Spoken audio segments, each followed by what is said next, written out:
इष्ट आत्म स्वरूप के अतिरिक्त किसी अन्य काल्पनिक देव को दृष्टा मानता है। यही अष्टावक्र जी भी राजा जनक को स्पष्ट कह रहे कि हे राजन, तेरे मन में जब तक ये भ्रांति है कि कोई अलग ईश्वर है और वो मेरे को फल देगा, अपने अलावा तू किसी और को अपना दृष्टा मानता है, यही तेरे बंधन का कारण है। तेरा कोई दूसरा अन्य देवता दृष्टा नहीं है, तू ही वो देव है जिसकी सब कर्म कांडी उपासना कर रहे हैं। तू ही वो इष्ट देव है जिसकी सब भगत उपासना करते हैं। तू ही वह तत्व है जिसको सब योगी लोग उपासना कर प्राप्त करना चाहते हैं। अर्थात सबका तू पूज्य है, सबका तू जो है आदरणीय है। और तू क्या सोचता है कि कोई दूसरा देव है जो मेरे को देखता है और कर्मों का फल देगा? ऐसा यह सोचना तेरा भ्रम है। अनित्य कर्मों के द्वारा नित्य प्राप्त आत्मा की प्राप्ति नहीं हो सकती, ऐसा मांडुक श्रुति भी कहती है। ऐसा उपनिषदों में भी कहा है और रामायण में भी कहा है, गीता में भी कहा है। क्या कहा है कि यह कर्म की हो ही स्वरूप ही चीने। जिन्होंने अपने आत्म स्वरूप को पहचान लिया, उनके द्वारा अनित्य कर्म कभी भी नहीं किए जाएंगे, क्योंकि अनित्य कर्मों के द्वारा नित्य परमात्मा की प्राप्ति नहीं हो सकती है।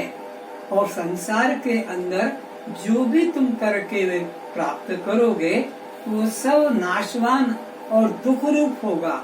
कोई पदार्थ में संसार में सुख नहीं है। नास्त्य कृतः कृतेन, अर्थात कर्म से जो कुछ प्राप्त किया जाता है वह सब लोक व भोग नाशवान ही होते हैं। स्वर्ग भी नष्ट हो जाता है, वैकुंठ भी नष्ट हो जाता है, शिवलोक गोलोक भी नष्ट हो जाता है और वहाँ के इष्ट देवता भी नष्ट हो जाते हैं महाप्रलय में। तो जो जो भी साधन से प्राप्त होता है वह सब लोक और वहाँ के भोग और वहाँ के पद सब नाश को ही प्राप्त होते हैं। अनित्य कर्मों के द्वारा नित्य वस्तु आत्मा की प्राप्ति नहीं हो सकती। उसके लिए तो किसी सद्गुरु की शरण में जाकर स्वरूप ज्ञान प्राप्त करना होगा। वो तू जो अखंड आनंद चाहता है तो वो अनित्य कर्मों के द्वारा तो क्या करना होगा? उस नित्य तत्व को पाने के लिए, अखंड तत्व को पाने के लिए किसी सद्गुरु की शरण में जाना होगा। कौन सा सद्गुरु? जिसने उस ब्रह्म तत्व को अनुभव किया है और जो अनुभव करा भी सकता है, जो श्रोत्रिय भी है और ब्रह्म निष्ठ भी है। ऐसे गुरु की शरण में जाना होगा जो तुम्हें बाह्य कर्मों से निकालकर, बाह्य साधन से निकालकर अपने हृदयस्थ परमात्मा में मन को जोड़ता हो। ऐसे गुरु के पास जाना चाहिए, बाहर से मन को हटाकर अपने अंतर में जोड़ने वाला हो। द्वितीया द्वे भयम भवति, अर्थात अपने से भिन्न अन्य सत्ता को मानने से ही भय उत्पन्न होता है। जैसे सभी की जागृत अवस्था भय, दुख, चिंता, अभाव तथा कामना कर्म से ग्रसित है।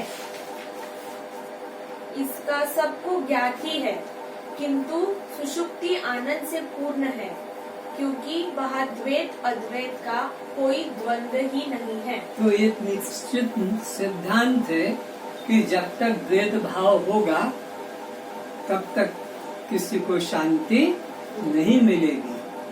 द्वैत भाव ही भय का, दुख का कारण है।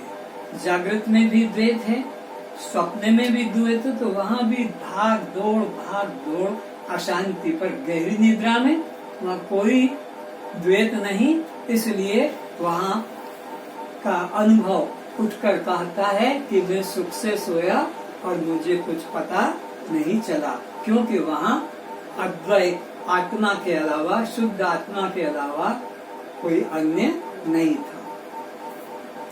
आत्मज्ञान द्वारा ही अपनी अखंडता, निर्दोषता, असंगता का बोध जागृत होता है। किसके द्वारा?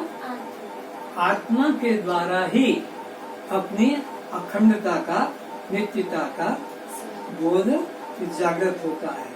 आत्मा के अलावा कोई अखंड है भी नहीं, वो आत्मा मैं हूँ ऐसा बोध जागृत होता है आत्मज्ञान के द्वारा।